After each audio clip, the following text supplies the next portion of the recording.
দর্শক দেখছেন শিক্ষার্থীরা কিন্তু একেবারে স্লোগানে পুরো এলাকা উত্তাল করে তুলেছেন। ঠিক 2024-এর আন্দোলনের সময় শিক্ষার্থীরা যেভাবে স্লোগান দিয়েছেন, যেভাবে হলে তালা ভেঙে রাজপথে নেমে এসেছেন, ঠিক একই চিত্র আবারও দেখা যাচ্ছে। একেবারে ঠিক 2024-এর প্রতিচ্ছবি কিন্তু আবারও তুলে ধরা হচ্ছে। যেমনটি আপনারা লক্ষ্য করছেন, 2024-এ যেমন নারী পুরুষ ছাত্র জনতা সকলে মিলে যেমন রাজপথে নেমে এসেছেন গণ অভ্যুত্থানের ঠিক আগে, তারও একই চিত্র কিন্তু আবারও দেখা যাচ্ছে আজকে। যেমনটি আপনারা লক্ষ্য করছেন, দৈনিক ইত্তেফাকের সঙ্গে রয়েছে আমি আল সাদি।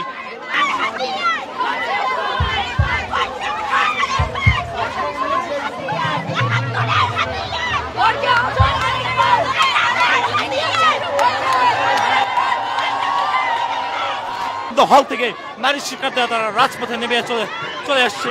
অর্থাৎ তারা 2024 সালে যেভাবে তারা রাজপথে বের হয়ে আসছে, দর্শক দেখছেন ঢাকা বিশ্ববিদ্যালয়ের রোকেয়া হল, অর্থাৎ সে ঐতিহাসিক রোকেয়া হল, যে হলকে নিয়ে শেখ হাসিনা নিজেও কিন্তু বিবৃতি দিয়েছিলেন। শেখ হাসিনা বলেছিলেন যে ঢাকা বিশ্ববিদ্যালয়ের রোকেয়া হলের শিক্ষার্থীরা রাজাকার স্লোগান দিচ্ছে, এটি তার জন্য খুবই দুঃখজনক। আপনারা দেখছেন এই নারী শিক্ষার্থীরা যারা রাজপথে নেমে এসেছে, তারা কিন্তু এখন পর্যন্ত স্লোগান দিয়ে পুরো এলাকা উত্তাল করে তুলেছেন। যেমনটা তারা লক্ষ্য করছেন, ঠিক 2024-এর 14 জুলাই আবারও যেন এক টুকরো 14 জুলাই ফুটে উঠেছে। যেমনটি আপনারা লক্ষ্য করছেন, এই মুহূর্তে পুরো এলাকা উত্তাল হয়ে উঠেছে। যেমনটি লক্ষ্য করছেন, ঢাকা বিশ্ববিদ্যালয়ের নারী শিক্ষার্থী যারা রয়েছেন রোকেয়া হলের, এই নারী শিক্ষার্থীরা তারা রাজপথে বের হয়ে তারা একই স্লোগান দিচ্ছেন। হাজারো নারী শিক্ষার্থী তারা রাজপথে নেমে এসেছে, সকলের মুখে মুখে কিন্তু স্লোগান এবং স্লোগানে পুরো এলাকা উত্তপ্ত। একদিকে সাউন্ড বক্সে বাজানো হচ্ছে কারণ ওই লৌহ কপাট ভেঙে ফেল করে রেলোপাট, আবার অন্যদিকে আমরা দেখছি যে নারী শিক্ষার্থীরা রয়েছেন তারা কিন্তু রোকেয়া হলের যে তালা রয়েছে, রোকেয়া হলের তালা ভেঙে তারা ধীরে ধীরে এগিয়ে চলেছে।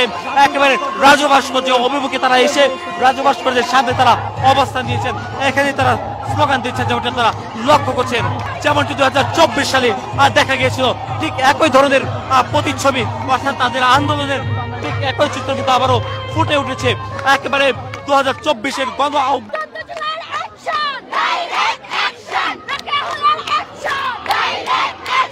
তারা স্লোগানে পুরো এলাকা উত্তাল করে তুলেছিলেন।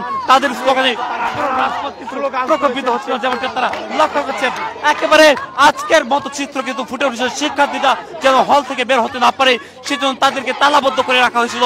তারপর শিক্ষার্থীরা, নারী শিক্ষার্থীরা অর্থাৎ রোকেয়া হল, সাবজুদ্দাহ হল সহ নারী শিক্ষার্থীরা তারা তাদের তালা ভেঙে তারা বের হয়ে আসেন এবং তাদের স্বতঃস্ফূর্ত অংশগ্রহণের মাধ্যমে পুরো এলাকা প্রকম্পিত হচ্ছিল তাদের স্লোগানে। যেমনটি আপনারা দেখছিলেন 2024-এর গণ অভ্যুত্থানের ঠিক আগে যখন কোটা বিরোধী আন্দোলন শুরু হয়েছিল, সেই আন্দোলনের সময় হাজারো নারী শিক্ষার্থী তারা রাজপথে নেমে এসেছেন এবং তারা রাজপথে নেমে এসে কোটা বিরোধী স্লোগানের সময় শেখ হাসিনা যিনি কটূক্তি করেছেন নারী শিক্ষার্থীদেরকে বা শিক্ষার্থীদেরকে, ঠিক সেই স্লোগানের সেই আন্দোলনের সময় কিন্তু ঢাকা বিশ্ববিদ্যালয়ের নারী হলের শিক্ষার্থী যারা ছিলেন তারা কিন্তু একই ধরনের স্লোগান কিন্তু তারা দিয়েছিলেন। অর্থাৎ তারা দাবি করেছেন, তুমি কে, আমি কে, রাজাকার রাজাকার, কে বলছে স্বৈরাচার।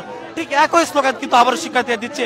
তাদের স্লোগানে পুরো এলাকা প্রকম্পিত হয়ে যাচ্ছে। অর্থাৎ শিক্ষার্থীরা যখন ঢাকা বিশ্ববিদ্যালয়ের রোকেয়া হলে তালা ভেঙে যখন মাঝরাতে ঠিক 14 জুলাই তারা বের হয়ে আসেন, তারা রাজপথে নেমে আসার পর তারপর দিন আমরা দেখছিলাম শেখ হাসিনা একটি সংবাদ সম্মেলনে তিনি দাবি করেছিলেন যে ঢাকা বিশ্ববিদ্যালয়ের রোকেয়া হলে নারী শিক্ষার্থীরা রাজাকার স্লোগান দিচ্ছে, এটি তার জন্য খুবই দুঃখজনক। ঢাকা বিশ্ববিদ্যালয়ের নারী শিক্ষার্থীদের যে আন্দোলন চলছিল ঠিক কোটা বিরোধী আন্দোলনের সময় একই চিত্র কিন্তু আবারও ফুটে উঠেছে। ঠিক আজকে যেমনটি আপনারা লক্ষ্য করছেন, এখানে হাজারো নারী শিক্ষার্থী তারা অংশগ্রহণ করেছে। মধ্যরাতে তারা ঢাকা বিশ্ববিদ্যালয়ের রোকেয়া হলে তালা ভেঙে তারা বের হয়ে এসেছে এবং তারা ভেঙে বের হয়ে এসে তারা রাজপথে নেমে স্লোগানে পুরো এলাকা উত্তাল করে তুলেছে। এখানে আমরা দেখছি হাজার হাজার নারী শিক্ষার্থী তারা যুক্ত হয়েছেন, তাদের সঙ্গে আমরা দেখছি নারী শিক্ষকরাও তারা যুক্ত হয়েছে। যেমনটি আপনারা দেখছেন,